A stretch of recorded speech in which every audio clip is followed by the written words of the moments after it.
Good morning, friends. Do you think you're at the early service? Because you're not. But you saved some daylight, huh? I invite you to rise in body and our spirit, and let's sing Lean on Me together. If you're joining us online, you can find the lyrics posted in the chat. Here in the sanctuary, they're posted up on the screen, or you can go into the hymn book.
Thanks, Roy. Good morning. Welcome to the Olympia UU congregation, where we envision an interconnected world that is loving, just, and healthy. We commit to live out our mission to welcome and wonder, embrace and empower, bridge and become. Thank you for joining us today. You are welcome here just as you are, whatever you believe, whomever you love, however you understand and express your identity, and in all the ways you are still becoming the person you will be. My name is Ann Colbury. I prefer she, her pronouns, and I'm a member of the worship arts team. I'm an older white woman with dark hair, wearing glasses, a dark blue shirt, and because it's PJ Day with the start of daylight savings, I'm joining some of you wearing comfy pajama pants and slippers. Leading worship with me today is Reverend Sara Lewis, our community and Director of Community and Faith Development, and Troy Fisher, our music director. Here are a few details about our service today. We are streaming live on Zoom and YouTube, and the service is being recorded. For those here in the sanctuary, you can follow the mostly accurate subtitles on the screen in front, and on Zoom if you're online. We are a multi-generational community, and all are welcome in the sanctuary. Over here are soft chairs and manipulative activities, and you'll find both nursery care and a story program just down the hall. Please be wherever you can feel most comfortable. We're grateful to everyone helping make worship happen this morning. Thanks to all who contribute in both visible and invisible ways. A special shout out to Marie Ahrensmeyer, our facilities manager, whose recent return after medical leave is deeply appreciated. Thanks to everyone who stepped up in her absence to keep the building clean, safe, and organized. After the service, all are welcome to discuss the reflection questions offered by Reverend Sara and printed in the order of service. For those online, please stay on and be directed into a breakout room for a virtual discussion. If you're in the sanctuary, please feel free to stay for coffee and fellowship in the Commons. At 12:15 today, please join us here in the sanctuary or on Zoom or back in the main Zoom room for a Faith in Action team forum on building community connections. Our annual stewardship drive has reached the halfway mark. Stewardship is both a practical act and a spiritual practice, reflecting our shared commitment to this congregational community. During the drive, members and friends of OUUC show our appreciation and support through financial commitments. Pledges form the foundation of our budget. Each pledge directly sustains the quality programs we value, maintains our ability to offer 2 services, and ensures that OUUC remains a welcoming space for all who seek us both now and in years to come. Knowing in advance what each whole household plans to contribute allows us to plan with confidence. We understand that pledging is a personal decision shaped by many factors. Every contribution, no matter the size, truly makes a difference. It takes all of us to support this vibrant, growing, and meaningful community. We're deeply grateful to all of you who have pledged already. If you haven't yet, we invite you to pledge today online or after the service at the stewardship table in the Commons, or using the link in the chat. Thank you. Together, we are building something truly valuable. Here are a few announcements about approaching events. At 2 o'clock today, you can join Reverend Mary and guests for the new UU class.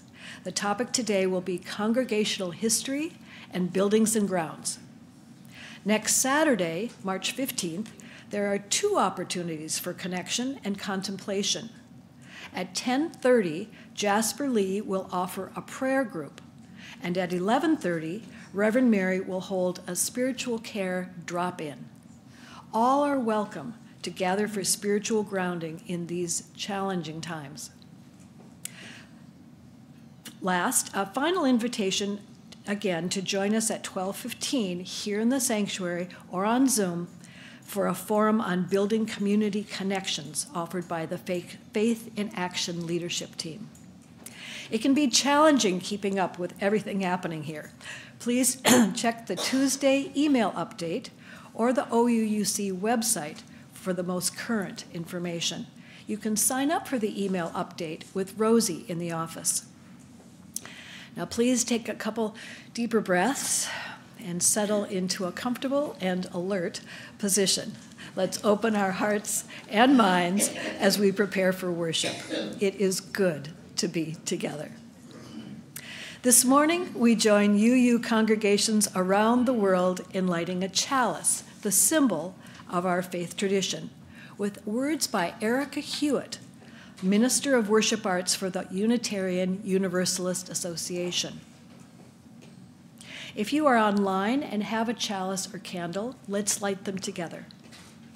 To be a Unitarian Universalist means we'll never be done with the work of telling the truth about oppression, the work of resisting any laws, policies, or practices that deny anyone their humanity, the work of stubbornly seeking out the spark of the divine in each other, no matter what, the work of creating heaven on earth, To be a Unitarian Universalist also means we're not alone in this work.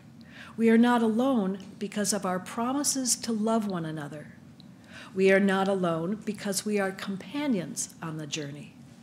We grow ourselves into allies, helping one another get free, because none of us is truly free until we all are free.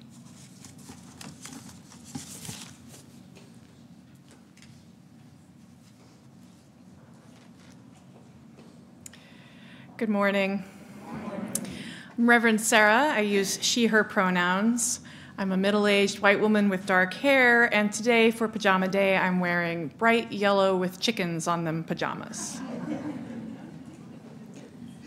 Our opening words are offered by Elizabeth Bound. From our very first breath, we reach out. Co-regulation, not self-regulation, is in our nature. We find our cues from the sun and the moon, from each parent and caregiver. We find our place in this great turning planet by turning to one another. Generation to generation, we awaken to the dawn and fall asleep to the evening's end. Our life's journey is part of something greater, something simple, something divine. A flame cannot be lit without a spark, a life cannot begin without the air, and we cannot begin to find ourselves without love. May we reach out to one another. May we offer love and nurturing care. May we join together in celebration of the interdependence of our lives. In this spirit, let us worship together. About 25 years ago, this piano was sitting in the lobby of the downtown Sheraton Hotel in Seattle. And we brought it here to OUUC, and this was the first hymn of thousands of hymns that this piano has played. So let's sing it together. Gather the Spirit, hymn number 347 in the Gray Hymn Book. I invite you to rise and join in singing together.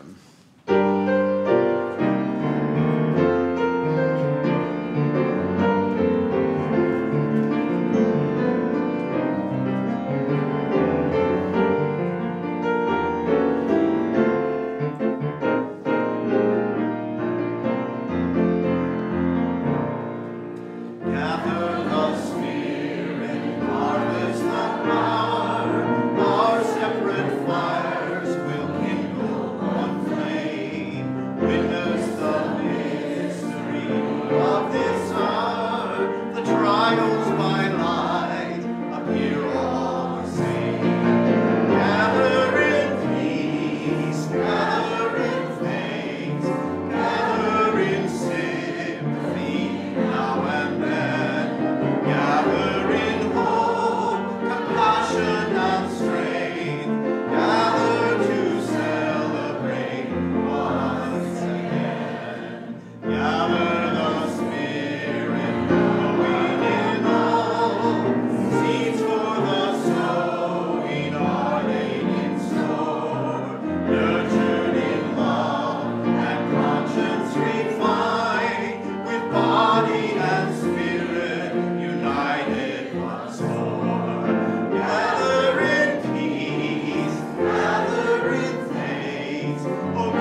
Our story for today comes to us from the Panchatantra, which is a book of wisdom stories that was originally written in Sanskrit.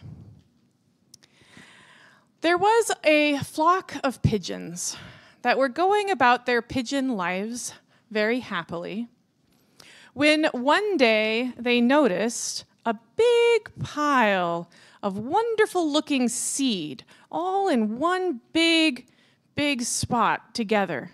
Why, it was a feast. And so all the pigeons gathered there to eat this seed. And as they were eating it, all of a sudden, whoosh, a net came down, trapping them all. A clever hunter had laid a trap. Well, of course, the pigeons begin to panic, and some run this way, and some run that way, and some try to fly, only to be brought down by the net, and some just hunker down and shiver in fear. And then one wise pigeon said, "I bet if we all try to fly together at the same time in the same direction, we'll be strong enough to lift the net." And so the pigeons agreed to all fly together in the same direction.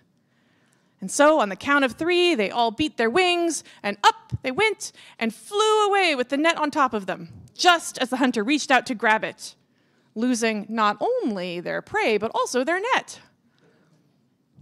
The pigeons flew together until they found a safe place, and they landed. But the net was still on top of them. What were they going to do? Well, some tried to dig with their little claws to dig out from under the net, but that didn't work. And some tried to peck through the net, but that didn't work.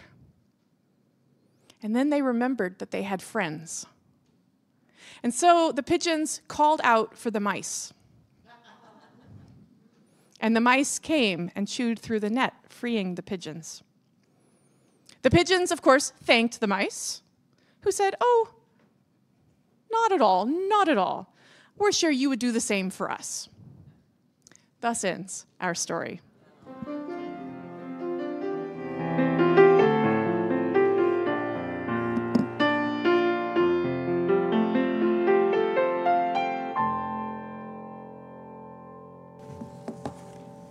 Each Sunday, we engage in the 2 spiritual practices of generosity and gratitude by joining together in service to our community and something greater than ourselves.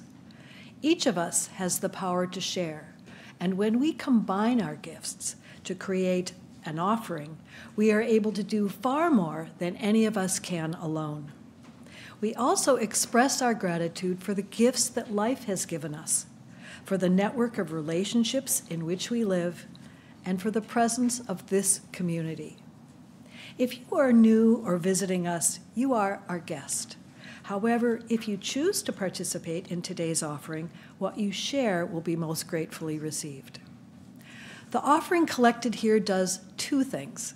It helps support the ongoing work of this congregation, which is supported by our regular pledges, and it also supports an organization that serves the larger community in harmony with our UU values. Our Share the Plate recipient for both March and April is Wild Grief. Wild Grief facilitates peer groups for children and adults who are grieving a death. They believe it's important to acknowledge death, engage with loss, and that healing is possible. They facilitate healing by creating outdoor activities for individuals to share, connect, and heal together in nature. Because Wild Grief believes grief support should be available to all, programs are free, including all outdoor gear and food. May the offering for this important work now be generously given, as it will be gratefully received.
Thank you for your generosity in all the ways that you share your gifts.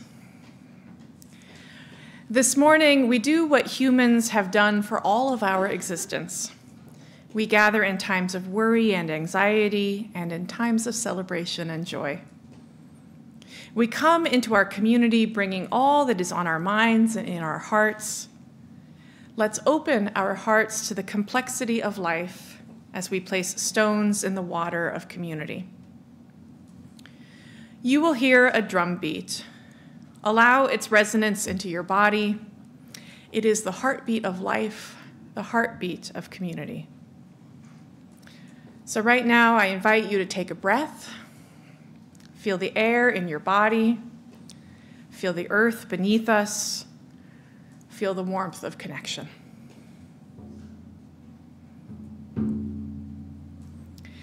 There are many faith holidays being celebrated right now. For our Muslim siblings celebrating Ramadan, we place a stone in the water. And for our Jewish siblings celebrating Purim next week, another stone. And we place a stone in the water for our Hindu siblings as they celebrate the festival of Holi next week.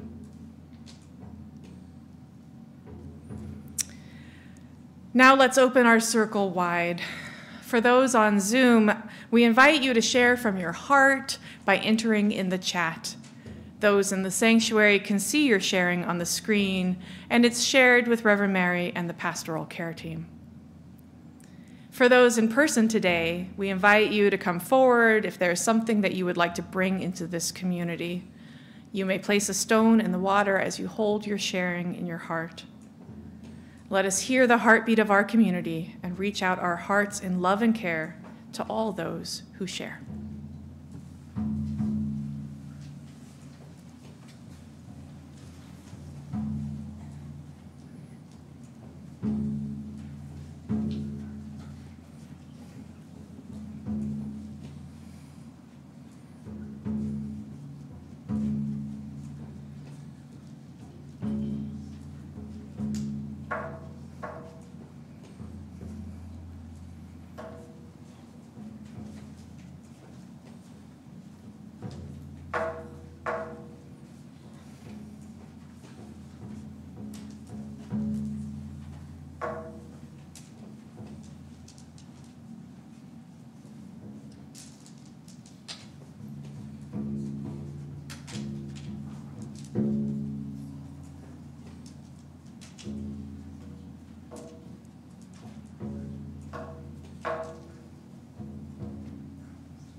We place a stone in the water for all that has been shared online, shared from the heart.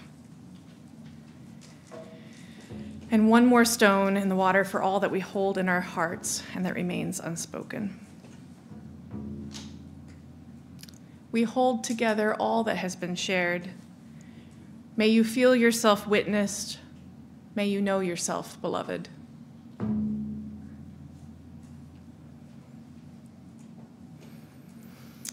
And now please be in whatever way is comfortable for you for prayer and meditation as I invite you to join me in a grounding practice. Pause. Breathe.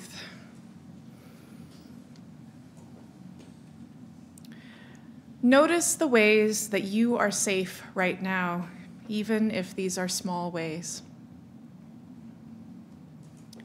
Notice if you are warm, if you are dry, if you are fed. Count your assets and offer gratitude for them.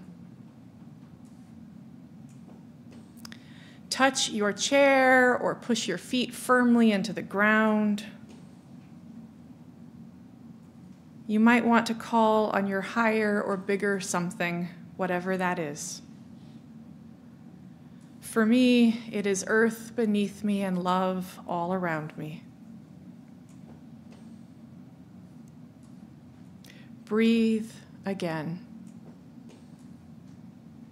Repeat as needed as we hold a minute of silence together.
Let's remain seated and sing together, Comfort Me. Hymn number 1002.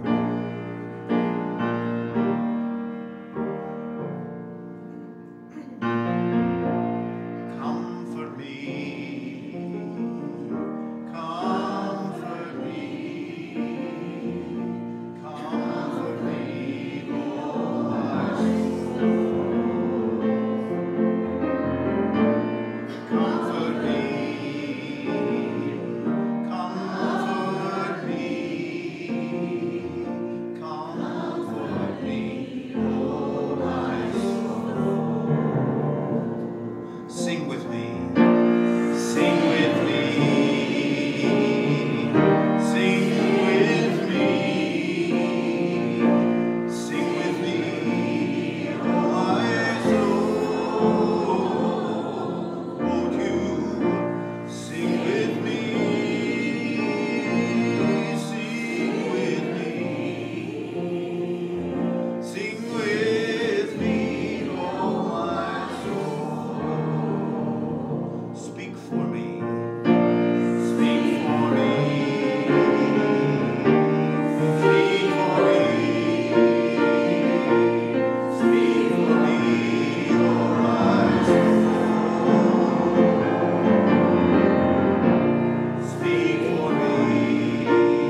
Our first reading is from The Speed of Trust by Stephen M.R. Covey.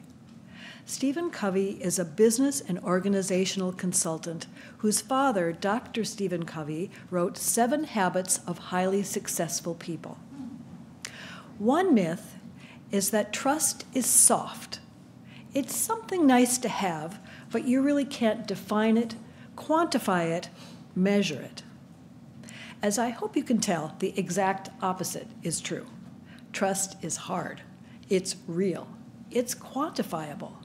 It's measurable. In every instance, trust affects both speed and cost, and speed and cost can be measured and quantified. To change the level of trust in a relationship, on a team, or in an organization is to dramatically impact both time and money, and quality and value as well. Another myth is that trust is slow.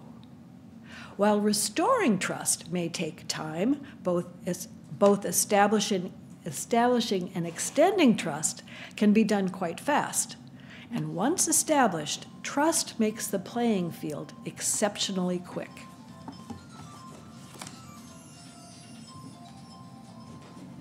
Exceptional. Part 1, getting stuff done. There is a wisdom saying that if you want to go fast, go alone. But if you want to go far, go together. It's a lovely sentiment, but I have to admit that I've rolled my eyes at it in the past. I love community, I love being of service, but I actually struggle to trust others. I'll give you the shirt off my back. In fact, I might pack extra shirts just so I have more to pass out. But that's also because I struggle to trust that other people packed properly. I certainly struggle to trust that anyone else to pack for me. It just seems so much easier to do it myself. I think I'll get it done faster and more efficiently, and it will be done the way I want it to be done. Is that relatable to anyone else? I know I can't be the only one that refolds the laundry if someone else folds it. Yeah. When I was in college, I especially hated being assigned group projects. I hated the whole process of having to have extra meetings to figure out what we were going to do and having to rely on someone else to get the work done on time. I was so bad about this that even after a group divided up the workload, I'd secretly do the work that wasn't mine to do. That way, if we got to the day of the presentation and it turned out that someone hadn't made the display poster, I could whip out the one that I made and save the day. I saw this as a way of protecting my almost perfect GPA, which I resented losing based on someone else's shortcomings. Don't I sound like a real pain in the behind? Yeah, I cringe to share this now. What a brat I was. Because this was a horrible thing to do. While some may have been happy to be allowed to coast along on someone else's work, most of my classmates were likely pretty demoralized by this. Me not trusting them basically enforced them not being trustworthy. And this behavior denied me the opportunity to learn the skills of group process and group work that I could have learned if I engaged with the process in a more trusting and open way. All I learned was how to overwork and create distance between myself and others. I've been slowly unlearning this way of being ever since. I still work on this. This type of individualism, this fear that relying on others might leave us vulnerable, ultimately comes at a big cost to everyone. Stephen Covey calls this the trust tax, the extra time and cost that is imposed by a lack of trust. It is inefficient to redo or duplicate someone else's work, to check up on each other or micromanage each other, or to just add lots of friction and resistance into our work and communications. It is unsustainable and dangerous to not be able to take turns and share the work. So if one person goes down, no one else has the tools to cover for them. And it lowers the overall quality of the product or the work to miss the diverse contributions and perspectives that would come from having more people work on it. Our individual biases and weaknesses have nothing to balance them out when we work alone. This is all short-sighted. Here is what Stephen M. R. Covey says about this. Over time, I have come to this simple definition of leadership. Leadership is getting results in a way that inspires trust. It's maximizing both your current contribution and your ability to contribute to the future by establishing the trust that makes it possible. The means are as important as the ends. How you go about achieving results is as important as the results themselves. Because when you establish trust, you increase your ability to get results next time. And there's always a next time. End quote. Building trust is an investment for the future. It will help us go farther. Think about it this way. When we work with young children, it can be tempting to do everything for them. It takes incredible patience to help them brush their own teeth, tie their own shoes, and all the rest. If we are in a hurry, we might just tie their shoes for them. Or buy Velcro shoes so they don't have to tie them. But in the long run, the children need to learn how to do these things for themselves in order to become independent.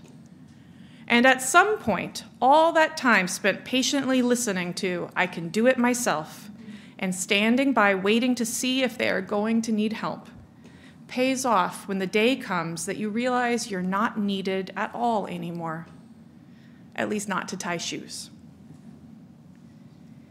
While it's possibly even harder to be patient, authentic, and vulnerable and invest the necessary time in relationships with adults than it is with children, the same principle applies. When we invest the time in creating good group processes, learning the character and capacity of one another, making sure our goals are in alignment, or any other step of building trust, we invest in a future where we will find that things flow more smoothly and sustainably. The means become the ends, and what we build here in our relationships becomes the world that we build out there.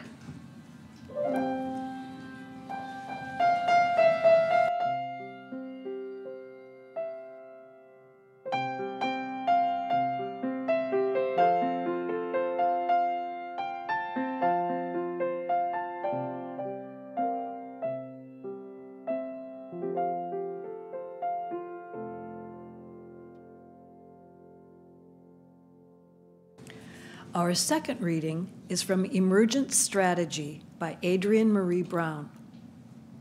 One of the fastest ways to learn interdependence is to shift how we show up in relationship, primarily to get more honest in relationships. I'm not saying you especially are a liar. I am saying we are a culture of liars. We learn to lie, either with overt mistruths or egregious omissions at a very intimate level, not to ask for what we need, not to say aloud what we want, not to be honest when things hurt or bother us. We stay in the realm of repressed emotions and passive or outright aggression, and we end up in personal and professional relationships that don't serve us.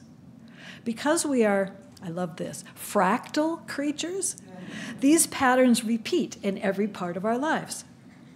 To close the gap between what we actually want and need and what we communicate to others, we have to be in the practice of authenticity in relationship.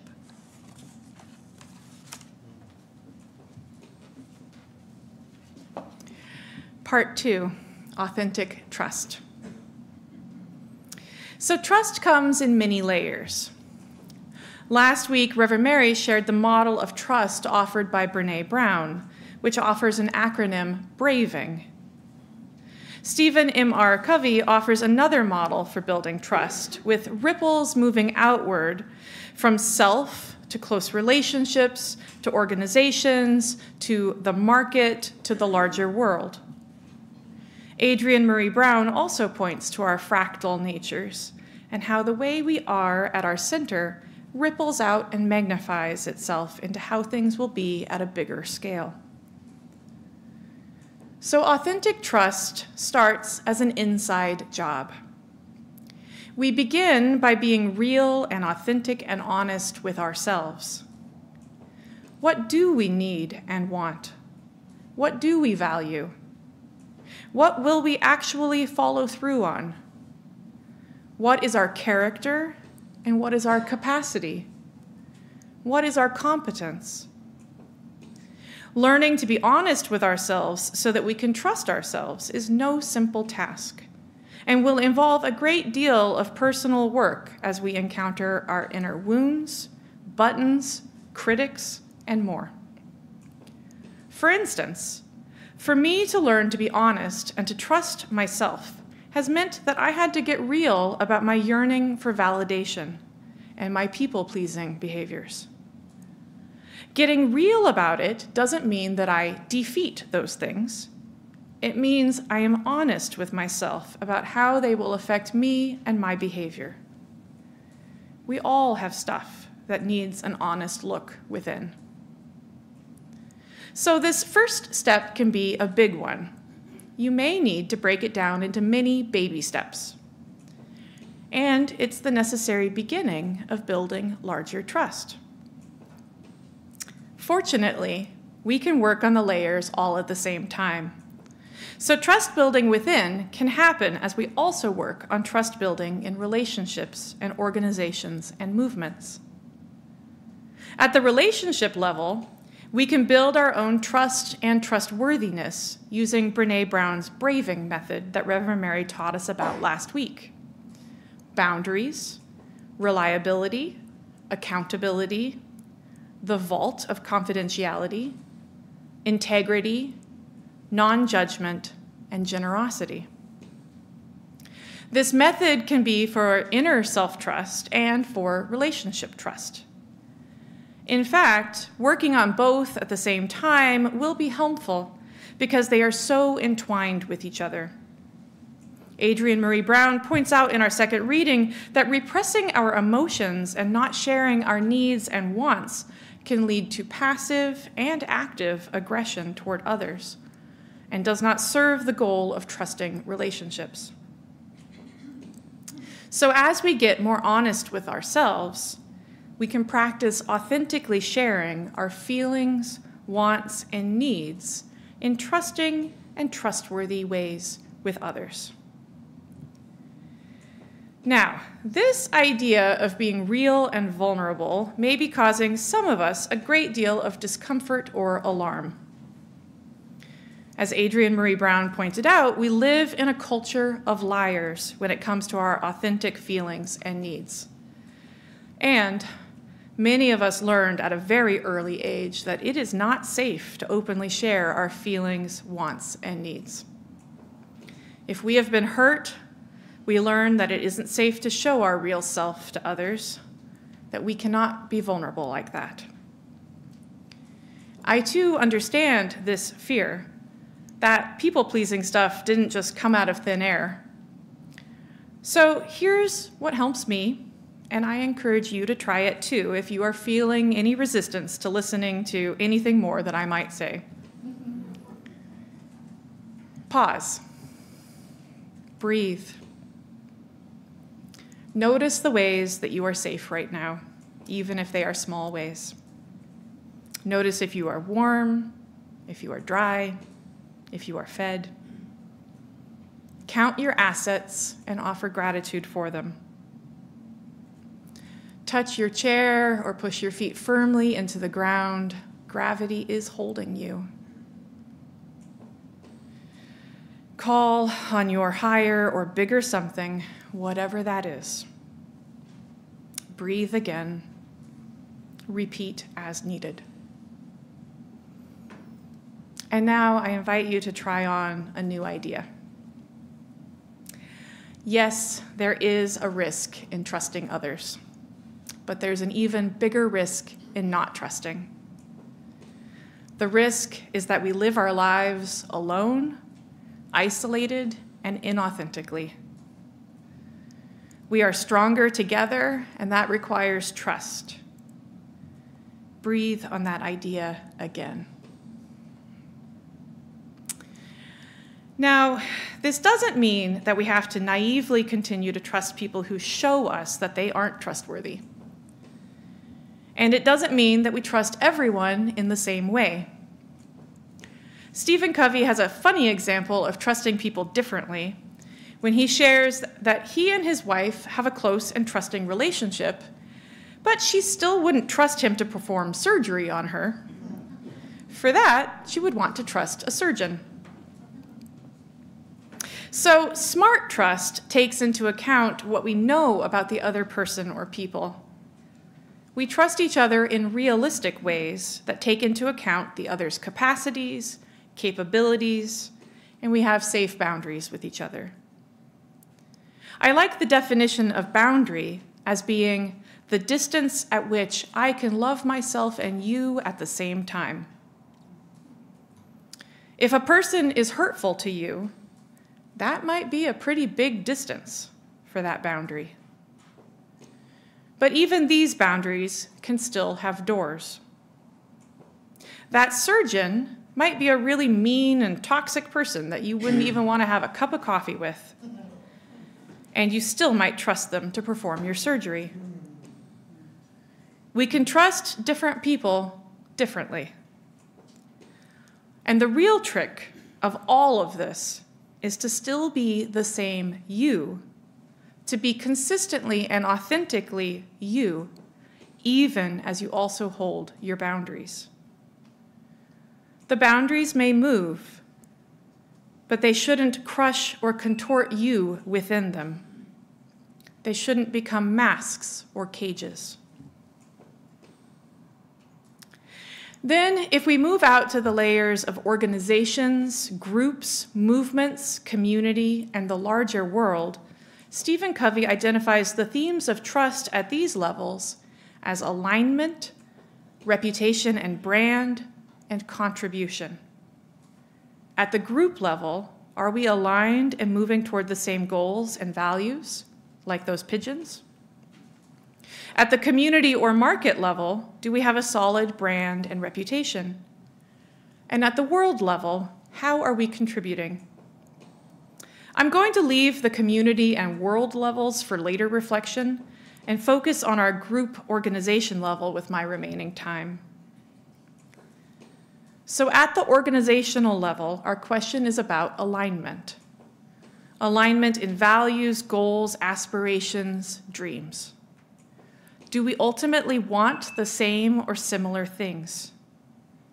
Can we agree on where we are headed? There's still plenty of room for disagreement. In fact, disagreement and debate remains very healthy. We can disagree and debate ideas, methods, priorities, and more, as long as we agree on the ultimate alignment. As Unitarian Universalists, we are fond of apocryphally quoting Unitarian minister Francis David, "We need not think alike to love alike." And this is true. We don't need to think alike as long as we agree to align with love. In the book Emergent Strategy, Adrienne Marie Brown writes, Loretta Ross teaches us that when people think the same idea and move in the same direction, that's a cult. When people think many different ideas and move in one direction, that's a movement. Studying together with a respect for our ecosystem of ideas is movement. I love to innovate in isolation, but when I try to exert those isolated concepts on others, I can become oppressive and controlling pretty quickly. Luckily, I have good people around me who attend to or ignore me appropriately until I grow my ideas with others. Our organizational level, our congregation and the larger UU association, is a place and a movement of trust when we all grow our ideas here and work to create alignment. And to get there, we need people who are practicing self-trust and relationship trust so that we can have authentic and real and trusting conversations that lead us to true alignment. Now, if we remember part 1 of this sermon at this point, we'll recall that this may take patience and time. Some of us will chafe at the amount of time this may take. Can't we just do something already and stop all this talking about it? I understand the feeling, but try to grow your patience and remember that the payoff is going to be greater trust and long-term sustainability.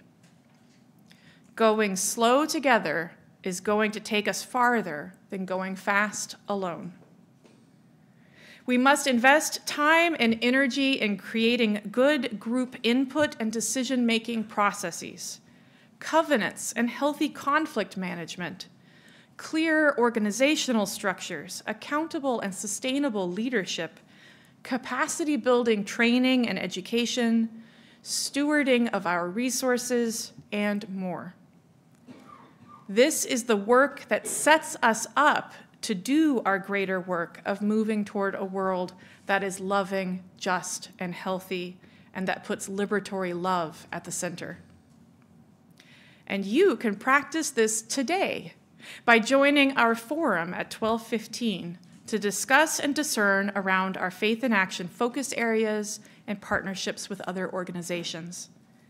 Having these conversations and sharing our ideas and moving toward alignment on goals and values will shape how we move forward with trust into our future faith in action work.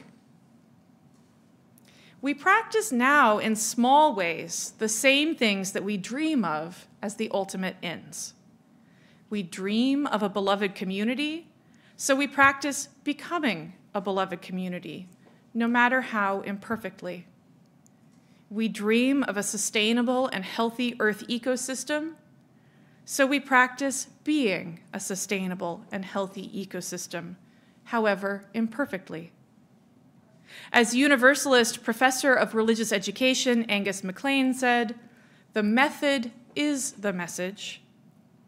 Or, as Gandhi said, "Be the change you wish to see in the world."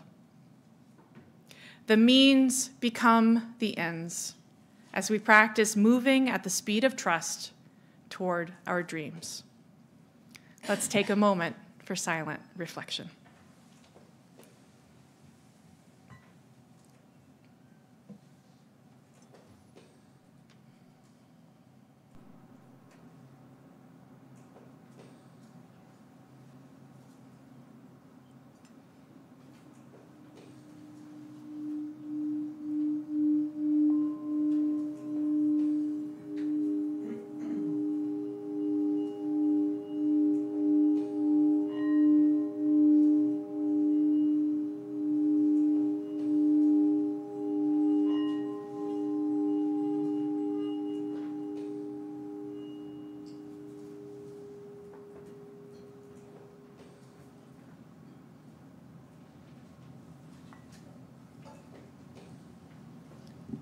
I invite you to rise again and let's sing out of the Teal hymn book, hymn number 1012, When I Am Frightened.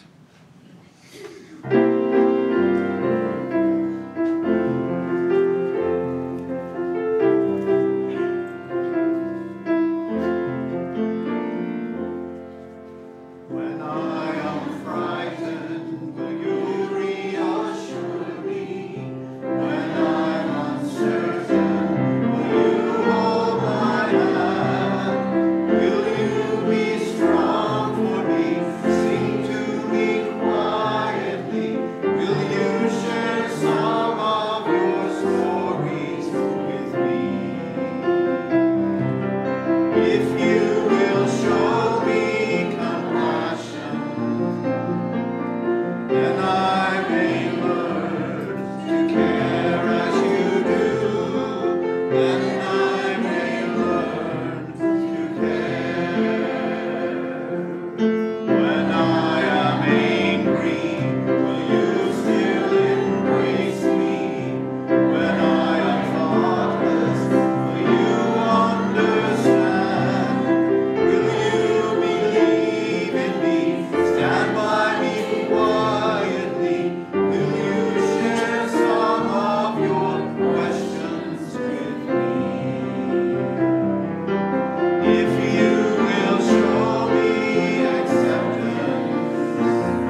If you are online and have a chalice or candle, please join us as we extinguish our chalice with the words of James Morrison. Within each of our hearts there is a most glorious light. Go forth and let its spark help you understand what troubles both you and others. Go forth and let its light of reason be a guide in your decisions. Go forth and bring its ray of hope to those in need of help in both body and spirit. Go forth and flame the flames of passion to help heal our world. Go forth and spread the warm glow of love. Go forth and share your glorious light with the world. May you go with joy. May you go with commitment. May you go with love.